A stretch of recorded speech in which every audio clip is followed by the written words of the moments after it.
Hi guys and welcome back to the channel. In today's video I'm going to be reviewing a Spear & Jackson garden pressure sprayer.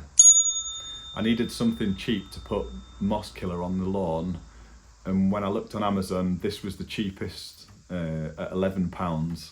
It has 40,000 reviews, of which 88% of those are 4 and 5 star, so I thought it was worth a go. Since looking on Amazon, the price has gone up to £15, however I still think this is good value based on what you get. Let's start by unboxing. The product arrived from Amazon as it is, with the delivery label stuck on the side of the box.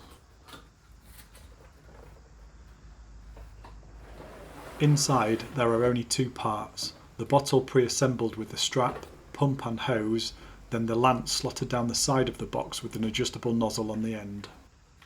It's nicely packaged to ensure the hose doesn't get kinked during transport.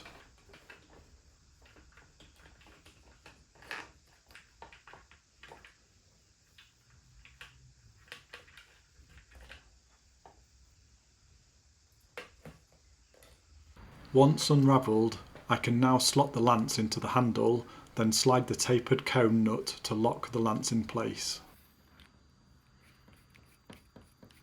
With this design, you can choose to have the trigger on top or underneath depending on which you find easier to use when spraying.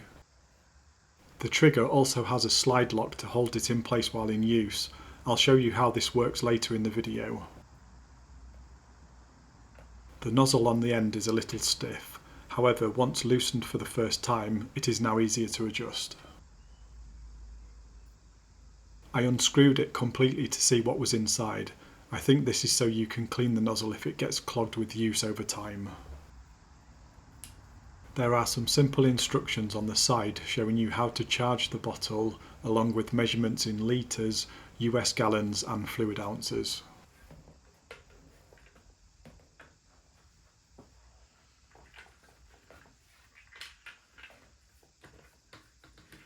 The pump lid is easy to unscrew and remove.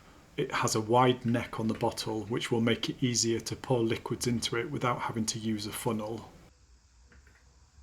Inside the bottle you can see the pickup tube at the bottom. It has a rippled base, so a little fluid will collect in the pockets when you're nearing empty. However, I imagine tipping the bottle towards the pickup tube will ensure every drop is used. There's a pressure relief valve on the top to ensure you cannot overpressurise the bottle, and to release the remaining pressure before you unscrew the cap when you need to refill or pack away.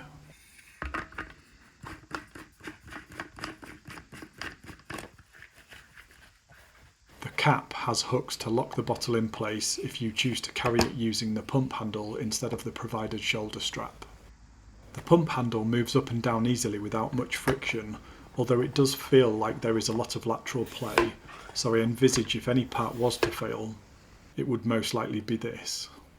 The diagrams on the side show the 6 basic functions of the pressure sprayer: how to fill, max 25 pumps, how to adjust the nozzle, how to lock the trigger, how to lock the pump handle, and how to release pressure in the bottle. The warnings below are dependent on what liquid you intend to put into the bottle. The trigger is spring-loaded and easy to use. And here is the angled nozzle tip. The shoulder strap is adjustable and will do the job. It isn't padded, but I don't think it really needs it based on how much this will weigh fully loaded. If you find it too heavy or uncomfortable when full, simply fill it to the amount and weight you feel comfortable with. Let's test how it sprays. For the first time using it, I'm just going to use water and fill it about half full.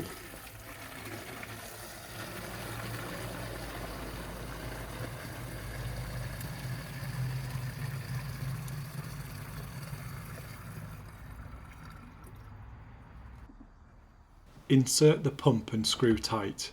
You don't need to over tighten this, however, if it is not tight enough once pressurised, you will hear air escaping from the cap, so you can tell how tight it needs to be to prevent that. I was going to pump it to the maximum suggested, however it started to resist towards the end, so I stopped around 20.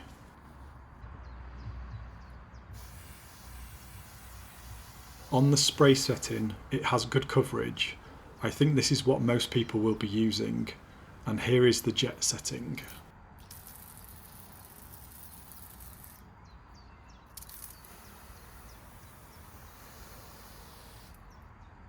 This is how to operate the trigger lock.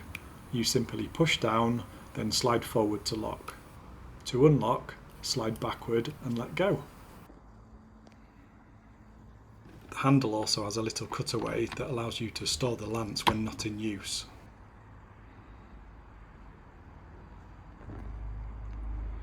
To conclude, for £10 this is amazing. It does everything you need. I can't think of anything it doesn't do. You really can't go wrong if you need a garden sprayer. This one is great. Even at £15 it's still good value. Well guys, that's it for this video. I hope you found it useful. If you did, please don't forget to like and subscribe. It'll really help me to make more videos like this in the future. Thanks for watching, and I'll see you on the next video.